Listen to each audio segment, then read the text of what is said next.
পাটকলগুলো চালু করা হবে জানিয়ে বস্ত্র ও পাট প্রতিমন্ত্রী মোহাম্মদ শরীফুল আলম বলেন, দেশের ঐতিহ্যবাহী জামদানি শিল্পের উন্নয়ন, সংরক্ষণ ও সম্প্রসারণের লক্ষ্যে কাজ করে যাচ্ছে সরকার। এই শিল্পের উন্নয়ন, গবেষণা, সম্প্রসারণে যে প্রয়োজনীয় ব্যবস্থা নেওয়া দরকার তা সরকার নেবে। জামদানি ভিলেজ প্রকল্পটা সম্পন্ন করার জন্য গুরুত্ব দিয়েছেন জানিয়ে প্রতিমন্ত্রী বলেন, এ প্রকল্পের কাজ এবছর শেষ করার কথা রয়েছে।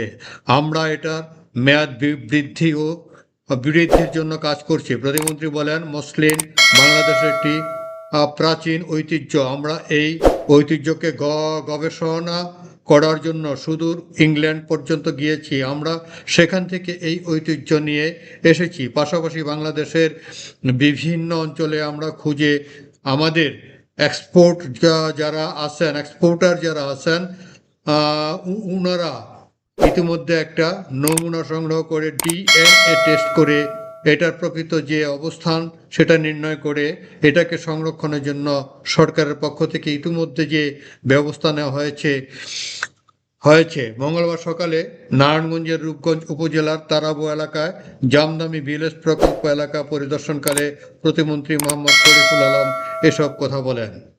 এ সময় মন্ত্রী বন্ধ পাটকলগুলো চালু করার কথা জানান।